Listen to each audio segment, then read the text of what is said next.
when even rest is understood, then there is no need to rest in any particular state, because states themselves are seen as passing weather in the vastness of unchanging awareness. The mind once believed in arrival. Now it is seen that there was never departure.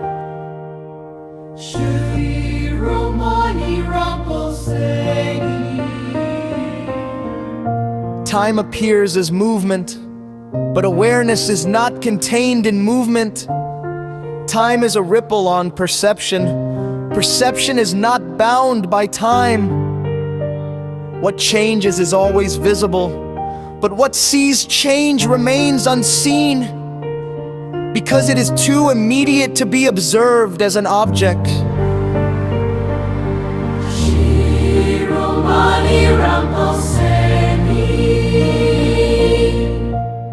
The self imagined by thought is only a shadow of attention reflecting on itself. But attention itself has no shape, no biography, no direction. It is not born into experience. It is the space in which experience is known.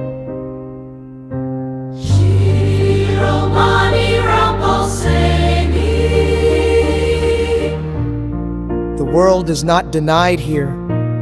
It is simply no longer misinterpreted as separate from seeing. Forms remain, but ownership dissolves, events occur, but personal narrative weakens. Like waves continuing without claiming the ocean.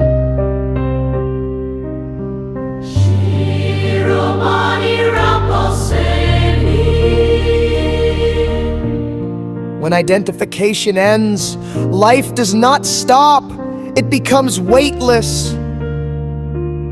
Responsibility remains, but psychological burden disappears.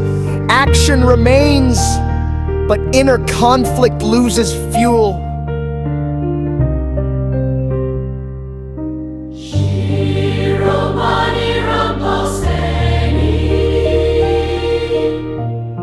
There is a subtle threshold where seeking turns into seeing, not crossed by effort, but by exhaustion of effort.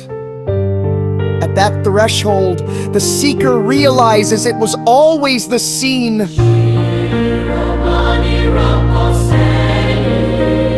No philosophy survives direct clarity, because philosophy depends on comparison, and clarity is non-comparative.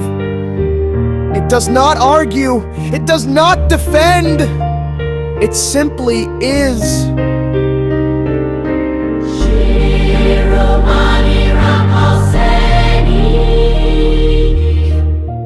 The deepest silence is not absence of sound, but absence of resistance to sound.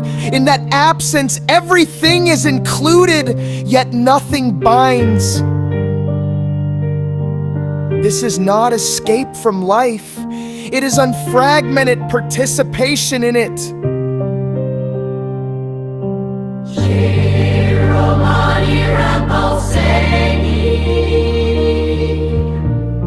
What was once called self is revealed to be a moving label placed on an unmoving presence. Remove the label, and nothing essential is lost.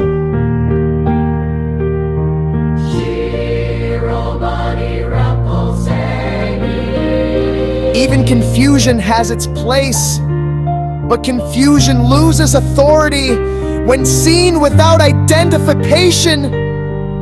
Then confusion becomes just movement of thought, not definition of being.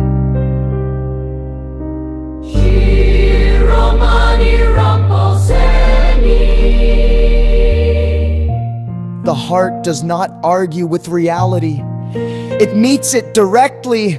The mind debates reality. The heart dissolves separation from it. Neither is rejected, but only one sees without distortion.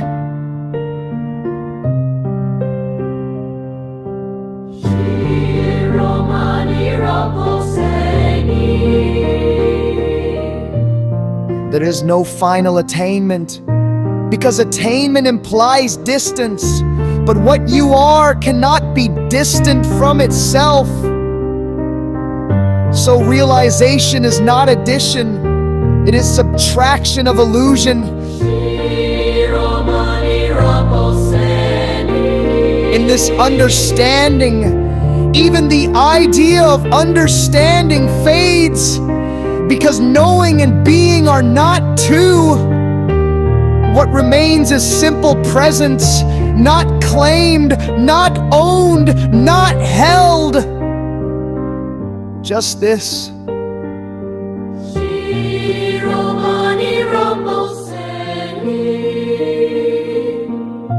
When all seeking collapses into still awareness, even silence is no longer a practice.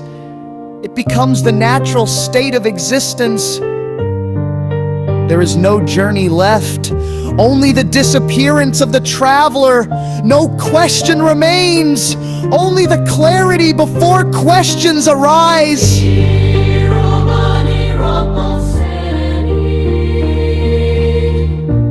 The mind continues to speak out of habit, but its words no longer define reality. Like ripples on water that do not disturb the depth beneath. Thoughts arise and vanish without touching what is real. Reality is not opposed to thought, it is simply untouched by it.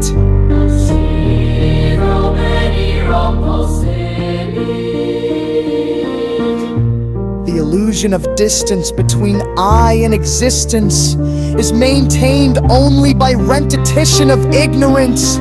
Once seen directly, it cannot be unseen.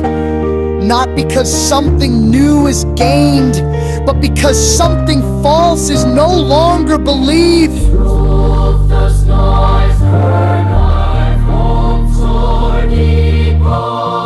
The seeker imagines liberation as an event. The wise recognize it as recognition. The ignorant chase it as a destination. The awakened see it as their own nature. Prior to every chase, no movement is required to be what you already are.